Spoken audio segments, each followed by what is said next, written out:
Sir, Jammu Kashmir में इंतखाबात तो इससे पहले भी होते थे और 10 साल के बाद एक बार फिर इंतखाबात हुए, लेकिन सोनी जी आज पूरे दिन भर जो मैंने ऑब्जर्व किया, खासतौर से देखा कि सिर्फ लोग वोट करने के लिए नहीं निकल रहे थे, बल्कि मैंने देखा है कि इतना शानदार माहौल था कि लोग पूरे तौर से आज के दिन को एंजॉय भी कर रहे थे, जैसे एक फेस्टिवल होता है, एक त्योहार होता है, उस तरह का माहौल आज जम्मू कश्मीर में हमने देखा।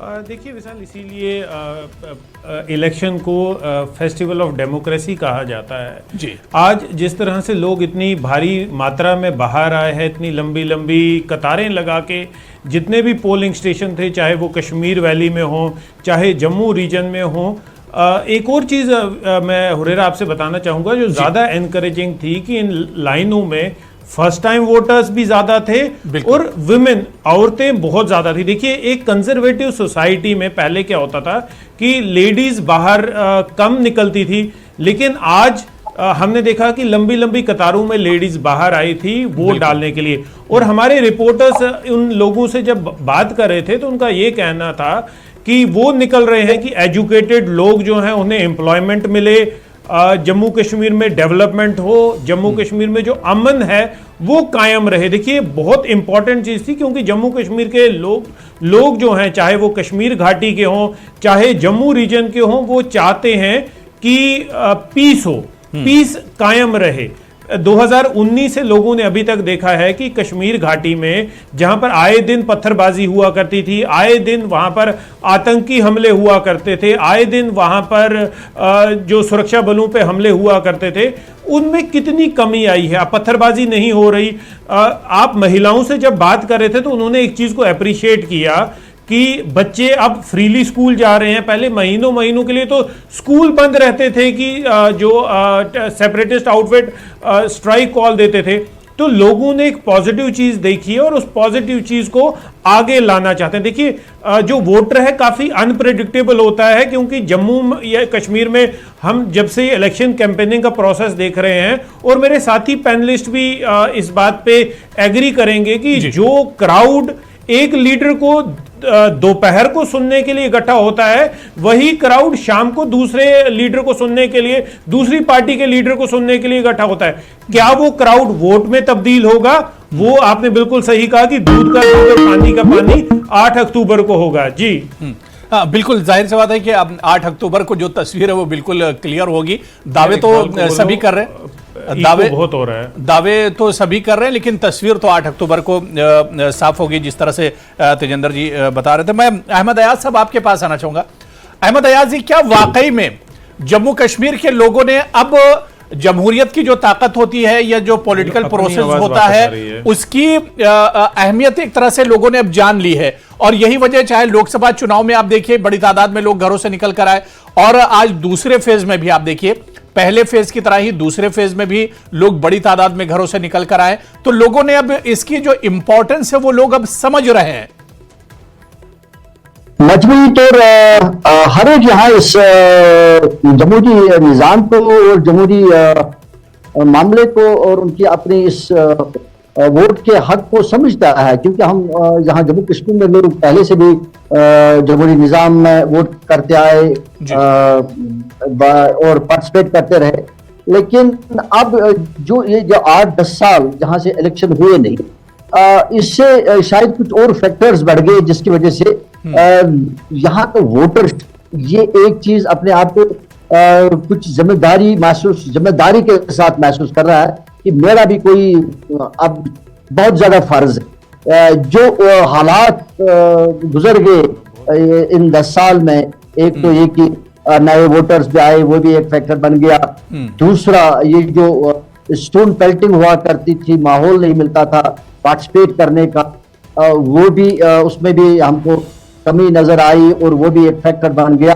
और तीसरा, जो यहाँ के मामलात जो बन गए, जैसे 370 को एब्रोगेट किया गया, रादर अगर डायरेक्टली 370 के होने से, एब्रोगेट करने से डायरेक्टली ग्राउंड पर कोई लोगों को असर नहीं है, आम आदमी को असर नहीं है। वो एक पॉलिटिकल इशू है जिसमें गवर्नमेंट को, पॉलिटिकल पार्टीज को एम्पावरमेंट की बात थी।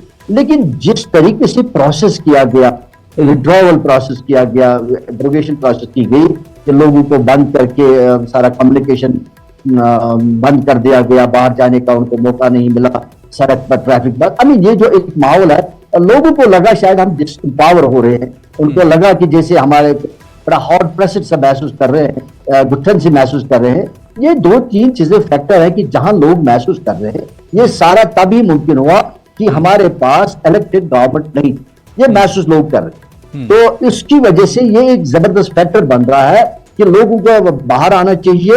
एक तो माहौल भी मिल गया, मसाइल भी है, और लोग भी जिम्मेदारी से इसके साथ महसूस कर रहे हैं कि हमारे वोट देने से, बाहर आने से एक हुकूमत बदल सकती है, और हमारे को वही एक ऑल्टरनेट लग रहा है जो लोगों ने हालात महसूस करे। अब मुझे लगता है एक और फैक्टर, आपको शायद अभी वो सवाल नहीं पूछा आपने, लेकिन इसमें आप ये पूछोगे जरूर कि फिर अगर ये सारा मसला है तो फिर वोट में हमारे को कम परसेंटेज क्यों नजर आ रही है, जैसे श्रीनगर में खासतौर क्यों परसेंटेज कम नजर आ रहे हैं। हालांकि इसको एनालाइज करना अभी बाकी है, मुझे नहीं लगता कि अभी इसको एनालाइज किया गया हो, लेकिन जो मेरा मानना है वो ये है कि जो अभी बदलाव जिस सोच के साथ लोग चलते हैं कि सियासत में बदलाव हो, क्योंकि जो रिवायती सियासत जो है उसे शायद लोग बहुत बदजन है, बहुत तंग आ चुके हैं, शायद उन्हीं को इसी सियासत को ही जिम्मेदार ठहराए हैं कि जो भी हालात पैदा हो गए यहाँ जम्मू कश्मीर में। तो अब चूंकि रिवायती तौर जो पार्टियां हैं यहाँ पर रीजनल पार्टीज है, वही अभी कोई ऑल्टरनेट उनका नहीं निकल रहा है। मुझे लगता है वोट परसेंटेज का कम होना शायद यही है कि वोट अगर हमने देना तो वो उन्हीं को देना है, तो इसलिए शायद लोग कतरा रहे हैं उनको वोट देने से, जो मैं महसूस कर रहा हूं। नहीं तो मुझे ये समझ में नहीं आ रहा, जो खानियार की कॉन्स्टिट्यूएंसी है जिसमें सबसे बड़ा पार्टिसिपेट लोग करते थे नेशनल कॉन्फ्रेंस के फेवर में, और आज भी वहां नेशनल कॉन्फ्रेंस का वही कैंडिडेट सागर साहब लड़ रहे हैं, वहां सबसे कम परसेंटेज आ रही है। हबकदल में सबसे कम परसेंटेज आ रहे हैं, जहां वहां की शमीमा फरदौस बड़े मार्जिन से जीतती थी, बहुत आसानी से जीतती थी, अच्छी पार्टिसिपेशन होती थी, जब इतना माहौल भी नहीं मिल रहा था। लेकिन मुझे लग रहा है कि शायद लोग बदचन हो रहे हैं रिवायती सियासत से। ये बड़ा एक फैक्टर है। बिल्कुल बिल्कुल अहमद अयाज जी, ये बड़ा एक फैक्टर है। रिवायती पॉलिटिक्स से क्या लोग ऊब चुके हैं, क्या लोग अब एक बड़ा बदलाव भी चाह रहे हैं, इस पर भी हम बात करेंगे। बहुत अच्छा फैक्टर है जिस पर आपने चर्चा की। इस बीच मेरे साथ एक और बहुत खास मेहमान दिनेश मल्होत्रा जी, जो कि पॉलिटिकल एनालिस्ट हैं, वो भी हमारे साथ जुड़े हुए हैं। दिनेश मल्होत्रा जी, आपका भी बहुत स्वागत है न्यूज़ 18 JKLH में। मैं सचिन जी आपके पास आना चाहूंगा। जो क्राउड, जिस भीड़ की बात तेजेंद्र जी कर रहे थे या अभी अहमद अयाज जी कर रहे थे कि जो पोलिंग परसेंटेज में एक बड़ा बदलाव देखने को मिला है पूरे जम्मू कश्मीर की, हम खास तौर से बात करें चंद एक सीटों को अगर छोड़ दें जहां पर कुछ पोलिंग कम हुई, लेकिन पहले के मुकाबले में वहां पर भी पोलिंग ज्यादा हुई। जहां पर अहमद अयाज साहब खानियार या हब्बा कदल की बात कर रहे थे, यहां पर तो डबल डिजिट में भी पोलिंग नहीं हुआ करती थी, एक जमाना वो भी था। लेकिन आप देखिए कि अब यहां पर भी तस्वीर तो बदली है। लेकिन क्या इसकी एक बड़ी वजह आप ये भी देख रहे हैं कि 370 के बाद हमने देखा कि जम्मू कश्मीर की सियासत में भी बड़ा बदलाव हुआ। चंद जो रिवायती पार्टियां थी, अहमद अयाज साहब जिस तरह बता रहे थे, उन रिवायती पार्टियों से हटकर कुछ नई पार्टियां भी आई, उनका भी जन्म हुआ, उनका भी वजूद हुआ। क्या इसकी भी एक बड़ी वजह आप देख रहे हैं कि सियासी पार्टियां बढ़ी हैं तो लोगों में एक रुझान और एक उत्साह भी बढ़ा है? पहले तो मैं ये कहना चाहूंगा कि देखो 370 हटने के बाद अभी लोगों को लग रहा है कि we need votes not bullets. तो ये तो सीधा सीधा है, क्योंकि आपने देखा 2024 का लोकसभा इलेक्शन बारामूला में कितना वोटिंग हुआ, 58%, जो हालांकि 33% था 2019 में, और 2014 में तो 30% था। तो लोगों को भी लगा कि अभी हमें we need to give the answer via ballots not by the bullets. तो पहली बात है, तो लोग बढ़ चढ़ कर हिस्सा लिए।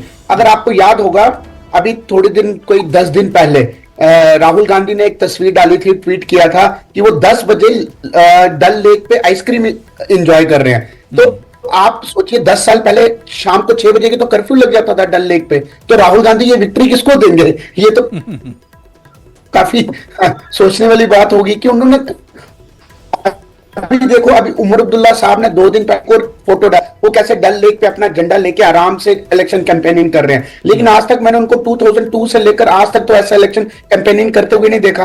तो यानी कि हालात तो बिल्कुल बदले हैं, लोग फ्रीली कर रहे हैं। अभी आपको याद होगा कि जो मेरे सीनियर बैठे हैं कि 2002 में जो होम मिनिस्टर साहब थे, उनका नाम नहीं याद आ रहा, मुश्ताक अहमद लोन, उनको तो गन डाउन कर दिया गया था और उनके घर के बाहर तो पोस्टर लगाया गया था कि we will boycott the election, state assembly election, और लिखा गया था बड़े बड़े अक्षरों में कि democracy and elections are strictly prohibited in Islam. ये उर्दू में टेररिस्ट ऑर्गेनाइजेशंस ने लिखा था। और 2 दिन के बाद इतना security cover, thread security cover के बाद भी उनको शट डाउन कर दिया गया था।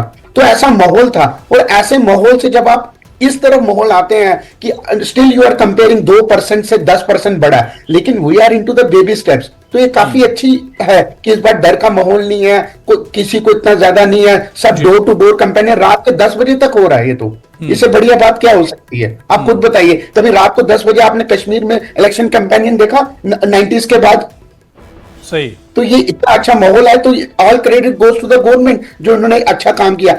मैं तो समझता हूं ये बीजेपी हारे या ना जीते वो तो हम बोल नहीं सकते, लेकिन ये पीएम मोदी के विजन की विक्ट्री ऑलरेडी है, क्योंकि उन्होंने विजन ही चेंज कर दिया वैली का। वो हारे या जीते, लेकिन उनका विजन की विक्ट्री तो जरूर है, ये मेरा कहना है। चलिए, मैं दिनेश मल्होत्रा जी आपके पास आना चाहूंगा। दिनेश जी, क्या वाकई में जिस तरह से अभी कुछ और पॉलिटिकल पार्टी जो पॉलिटिकल एनालिस्ट है उनसे बात हो रही थी, क्या वाकई में जम्मू कश्मीर के लोग भी अब एक कनेक्ट चाह रहे हैं पॉलिटिकल सिस्टम से और जमहूरी निजाम से, और उसी वजह से लोग अब निकल कर आ रहे हैं? जो पुराना सिस्टम था अब उससे ऊब चुके हैं लोग। अब लोग चाहते हैं कि एक बड़ा बदलाव होना चाहिए जम्मू कश्मीर में, डेवलपमेंट होना चाहिए, आगे जाना चाहिए और सियासत मजबूत होनी चाहिए जम्मू कश्मीर की। देखिए, सबसे पहले आपका शुक्रिया, जितने मेरे को पैनलिस्ट हैं उनको गुड इवनिंग। मैं आपकी बात से, सभी पैनलिस्ट की बात से पूरी तरह से सहमत हूँ कि जो ये चुनाव हो रहे हैं जी, तो ये चुनाव एक इंडिकेशन है कि जम्मू कश्मीर के लोग अब डेमोक्रेटिक प्रोसेस में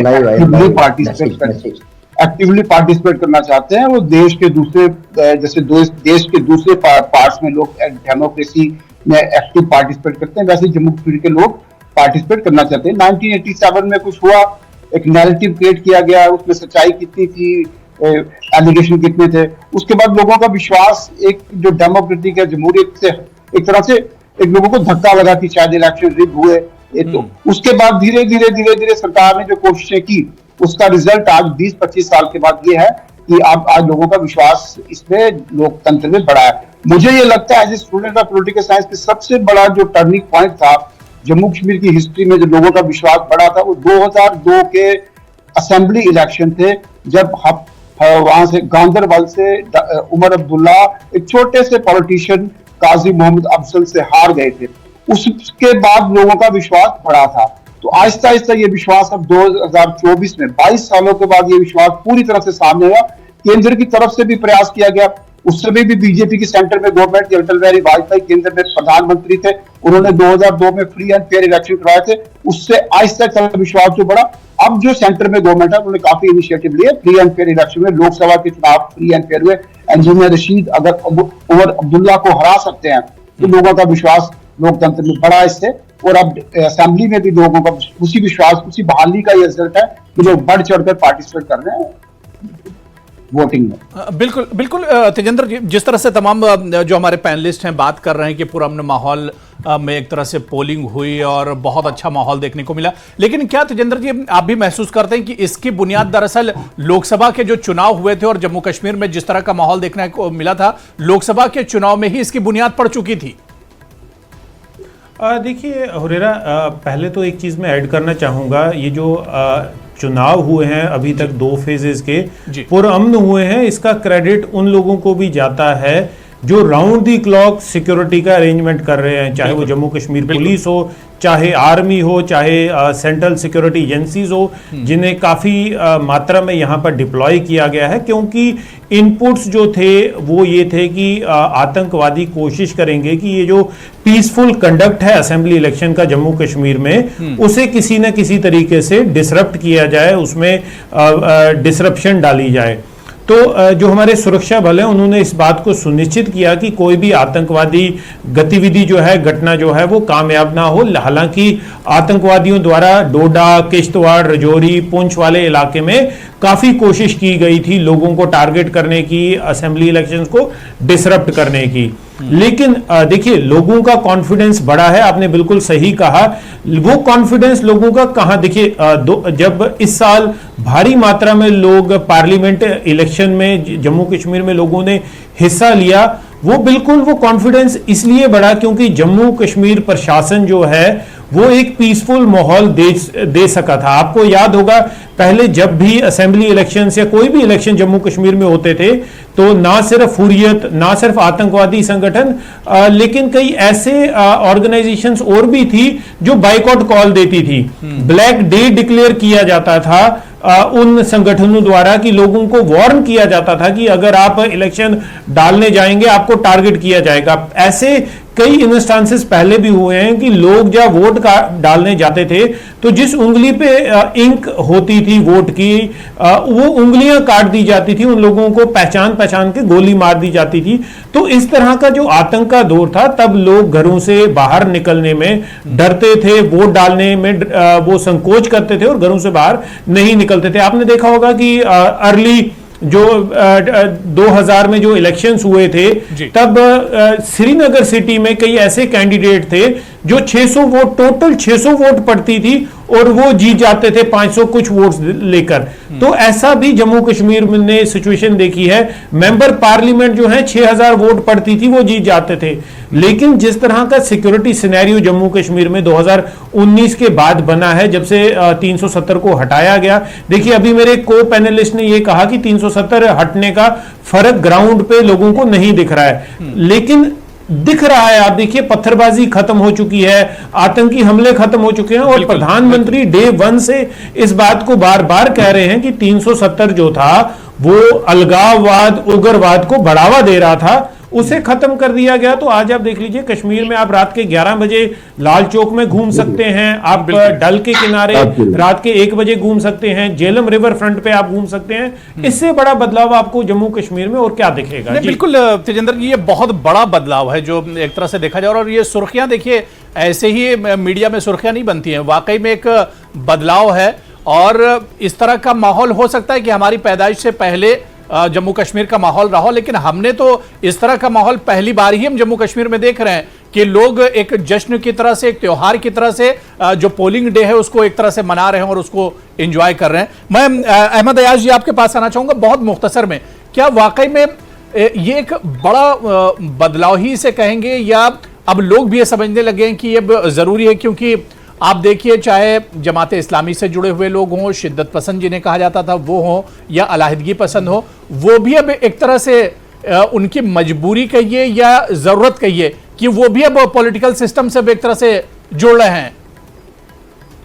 पहली बात, अगर हम उसको दायमी अमन, दायमी हालात बदले हुए मान के चलेंगे तो शायद वो वहां सोचना गलत होगा, क्योंकि ये एक ऐसा इशू कि जहां सब लोग अभी सामने आ रहे हैं कि वो कुछ हालात है, कुछ मजबूरियां है, जैसे हमने इससे पहले भी जिक्र किया।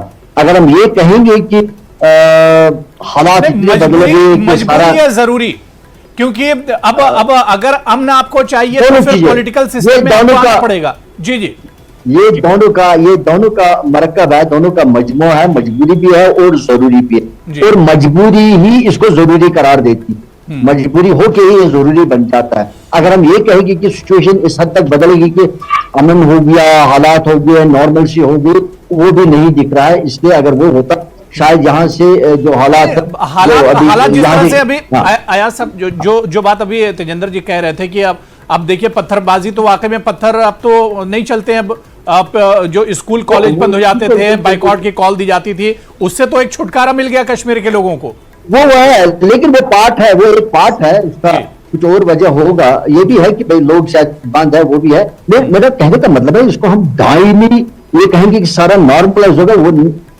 सोच के नहीं चल सकते, क्योंकि अभी भी आपने देखा कि जम्मू में क्या हो रहा है और बाकी जम्मू के बाकी जो चुनाव वाले में उसमें क्या हो रहा है, अभी कितने वाक़ात वहां सामने आ रहे हैं। वैसे इसको ये नहीं माना जा सकता है कि सारा जी ठीक ठाक हो गया जी। अब अभी हम देखेंगे हर एक जगह पर यहाँ सिक्योरिटी लगी हुई है, बैकबर्स लगे हुए हैं, बाकी सारी चीजें, इसको वो पूरा ये मान के हम नहीं चल सकते नॉर्मलाइजेशन हो गई। ये एक अपॉर्चुनिटी मिल गई जिसका लोग फायदा उठाने की की कोशिश कर रहे हैं, बाहर आने की कोशिश कर रहे हैं, अपनी हुकूमत बनाने की कोशिश कर रहे हैं, क्योंकि मामले ऐसे हैं, मसले ऐसे हैं।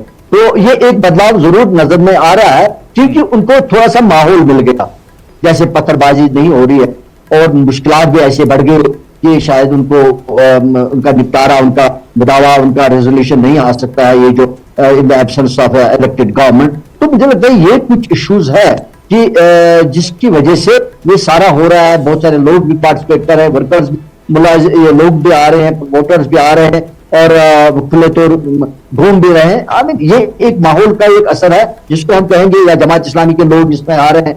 ये हम ये नहीं कह सकते कि कोई इतना बहुत बड़ा बदलाव ऐसे में आ गया जमात इस्लामी को लेकर भी। जमात इस्लामी के लोग 1990 से भी पहले लड़ रहे थे इलेक्शंस और असेंबली में आए थे। तो उनका ये नहीं कि ऐसा कोई चेंज आ गया, इतना जबरदस्त चेंज आ गया, ऐसा नहीं है। वो उसी चीज को रिपीट कर रहे हैं जो माहौल उनको 1990 से पहले था। इसके लिए जमात इस्लामी को लेकर अगर हम कहेंगे, वो माहौल उनको अभी थोड़ा सा नजर आ रहा है, इसलिए वो पार्टिसिपेट कर रहे हैं। अब ये नहीं कह सकते कि कोई इतना माहौल चेंज हो गया, अच्छा हो गया, इतना बहुत बड़ा बदलाव आ गया कि जमात इस्लामी भी आप पार्टिसिपेट कर रहे हैं। वो पहले भी कर रहे हैं, अब बीच में उनको माहौल नहीं मिला, उसकी वजह से पीछे रह गए। अब माहौल मिल रहा है, वो वापस आ रहे हैं। मैं सचिन जी, बड़ी अच्छी बात है यहाँ पर अहमद अयाज साहब ने कहा कि बीच में कुछ दिनों के लिए वो माहौल नहीं मिला। अब सवाल ये उठता है सचिन जी, माहौल क्यों नहीं मिला? क्या जो सियासी पार्टियां थी या जो सियासी निजाम उस वक्त चल रहा था, जो पॉलिटिकल सिस्टम था, या जो चंद रिवायती जो पार्टियां थी, क्या उनसे परेशानी थी जमाते इस्लामी या अलहदगी पसंद या शिद्दत पसंद जो पॉलिटिक्स से एक तरह से दूर हो गए थे, जमहूरियत के इस का ये जो त्योहार मनाया जाता है इससे एक तरह से दूर हो गए थे? वजह क्या थी इसकी, क्या वजह देखते हैं? मैं पहले भी बोल चुका हूं, पहले क्या था ना, ये जो जमात इस्लामी वगैरह पार्टीज थी, इनका एक ही फंडा था, यहाँ पे डेमोक्रेसी ना आए। तो ये तो लोगों के जहन पे भी इन्होंने डर डाला, बुलेट्स लेके डाला। जैसे मैंने एग्जांपल दी कि इन्होंने होम मिनिस्टर को मार दिया था 2002 में, ताकि डर का माहौल रहे। वो तो चाहते थे कि लोग जो है डेमोक्रेसी से दूर रहे, जमहूरियत से दूर रहे। लेकिन अब आर्टिकल 370 होने के बाद क्या हुआ, इनकी जो टेरर, ये जो फिनेंसिंग बैकबोन है, फिनांस जहां से इनको पैसा आता है, फंडिंग आती है, वो बैकबोन इनकी मारी गई। तो जब इनकी बैकबोन मारी गई, इन पे रेड्स हुए, तो इनके हालात खराब हो गए। तो इन्होंने सोचा कि अभी now we should go back to the democracy, यहीं पे हम लोगों के साथ रहेंगे, लोगों के शायद हम अपनी बात कह सकें। तो इसलिए उनको फ्री हैंड। दिनेश जी एक आखिरी, जम्मू कश्मीर में जितना शानदार माहौल बना, उसके लिए भी ये चुनाव हमेशा याद रखे जाएंगे, जितनी दिलचस्पी लोगों ने ली है इस चुनाव में। ये चुनाव वैसे ही इंपॉर्टेंट था। सबसे पहली बात है कि पहली बार जम्मू कश्मीर के इतिहास में ये हो रहा था कि 10 साल के बाद चुनाव हो रहे थे। पिछली बार 1987 में चुनाव हुआ, उसके बाद हालात खराब हुए और 1996 में चुनाव हुआ, मतलब 9 साल के बाद चुनाव हुए थे। ये चुनाव 10 साल के बाद हो रहे हैं। दूसरी बात यह है कि इन चुनावों में आर्टिकल 370 और 31A के टूटने के बाद जम्मू कश्मीर जो फुल फ्लैश स्टेट थी, यूटी बनने के बाद चुनाव हो रहे थे, इसलिए इनकी हिस्टोरिकल इंपॉर्टेंस है। ये चुनाव जम्मू कश्मीर के इतिहास में सबसे इंपॉर्टेंट और सबसे क्रूशियल चुनाव है। और एक बात हो रहा है, जमात इस्लामी और कुछ सेपरेटिस्ट ग्रुप जैसे चुनाव में पार्टिसिपेट कर रहे हैं 1987 के बाद पहली बार ऐसा हो रहा है। ये भी टर्निंग पॉइंट है। तो ये बहुत बड़े चुनाव है, बहुत मैं कहता हूँ माइलस्टोन है जम्मू कश्मीर की पॉलिटिकल हिस्ट्री में। बिल्कुल जाहिर सी बात है कि एक टर्निंग पॉइंट जैसे चुनाव है। अभी एक मरहला और एक फेज और बचा हुआ है और हम यही उम्मीद करते हैं कि अभी तक जो जोशो खरोश जम्मू कश्मीर के लोगों में है, यही जोशो खरोश आखिरी फेज में भी देखने को मिलेगा और एक अच्छी सरकार आएगी और लोगों के जो मसले मसाइल हैं वो भी एक तरह से हल होंगे। बहुत